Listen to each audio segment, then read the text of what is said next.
প্ৰদীপ চৰকাৰ ডাঙৰীয়া বঙাইগাঁৱতে আছে। মই আজি ৰাতিপুৱা তেওঁৰ লগত কথা পাতিছোঁ। 9 জন নহয়।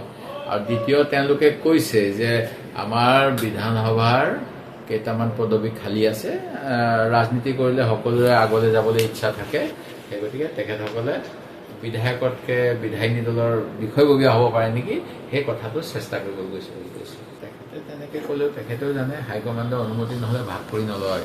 তেখেতে এইবিলাক কথা আপোনালোকৰ কেমেৰাকেইটা আঁতৰৰ পৰা আঁতৰিবলৈ কৈছিল চাগে। প্ৰকৃততে আমাৰ দলত হাইকমাণ্ডৰ ওপৰত আমি নিৰ্ভৰ কৰোঁ, গতিকে হাইকমাণ্ডে যাকে দিব তেওঁৱে হ'ব। আহিব তেওঁলোক। মইতো কালিয়ে কৈছোঁ, সেইটো আৰু নতুনকৈ একো এই বিষয়ে ক'ব লগা নাই। কাৰণ আমাৰ গোটেই কামখিনি দুদিন সমষ্টিৰ পৰা আঁতৰি গ'লে একো নহয়। মই আজি ধৰক কাইলৈ দিল্লীলৈ যাম, দিল্লী হৈ মই গুজৰাট যাম, মই কিন্তু তাৰ আগতে মই কৰি আহিছোঁ। সেই গতিকে আপোনালোকে গোটেই কথাখিনি চাই ল'ব ক'ৰ পৰা কেনেকৈ হৈছে। এই বিষয়ে আমাৰ কালি কৈছোঁ যিহেতু আজি আকৌ নকওঁ। এটা নিশ্চিতভাৱে আত্মমন্থন হ'ব। সভাপতি মহোদয়ে এই বিষয়ে ক'ব। মই যদি কওঁ কিবা এটা, সভাপতি মহোদয়ৰ কণ্ট্ৰাডিকশ্যনো হ'ব পাৰে। মই সেই গতিকে এই বিষয়ত মন্তব্য নিদিওঁ।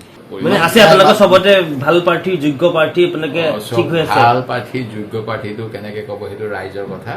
ৰাইজে এতিয়া দেখিছে, মুখ্যমন্ত্ৰীয়েতো ভাল মানুহ বুলিয়েতো চবকে গামোচা দিব গৈছিলে।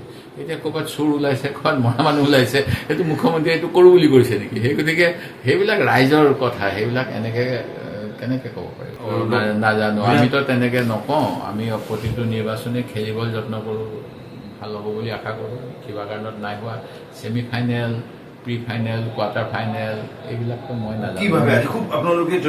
একো ভাবিব লগা নাই। এতিয়া চৰকাৰ বিৰুদ্ধে যিখিনি কাম কৰিব লাগে কৰি আছোঁ।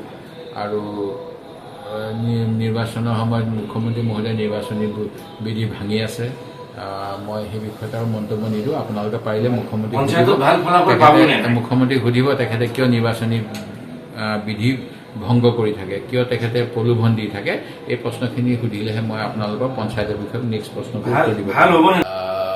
প্ৰদীপ চৰকাৰ ডাঙৰীয়া বঙাইগাঁৱতে আছে। মই আজি ৰাতিপুৱা তেওঁৰ লগত কথা পাতিছোঁ। 9 জন নহয়। আৰু দ্বিতীয়, তেওঁলোকে কৈছে যে আমাৰ বিধানসভাৰ কেইটামান পদবী খালী আছে, ৰাজনীতি কৰিলে সকলোৰে আগলৈ যাবলৈ ইচ্ছা থাকে, সেই গতিকে তেখেতসকলে বিধায়কতকৈ বিধায়িনী দলৰ বিষয়ববীয়া হ'ব পাৰে নেকি, সেই কথাটো চেষ্টা কৰিব গৈছে বুলি কৈছে। তেখেতে তেনেকৈ ক'লেও তেখেতেও জানে হাইকমাণ্ডৰ অনুমতি নহ'লে ভাগ কৰি নলয়। তেখেতে এইবিলাক কথা আপোনালোকৰ কেমেৰাকেইটা আঁতৰৰ পৰা আঁতৰিবলৈ কৈছিল চাগে। প্ৰকৃততে আমাৰ দলত হাইকমাণ্ডৰ ওপৰত আমি নিৰ্ভৰ কৰোঁ, গতিকে হাইকমাণ্ডে যাকে দিব তেওঁৱে হ'ব। আহিব তেওঁলোক। মইতো কালিয়ে কৈছোঁ, সেইটো আৰু নতুনকৈ একো এই বিষয়ে ক'ব লগা নাই।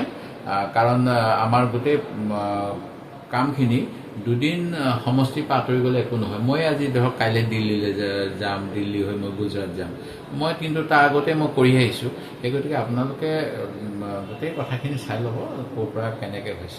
যিকোনো খবৰৰ বাবে যোগাযোগ কৰক 7099017330 লগতে 7099017110 নম্বৰত।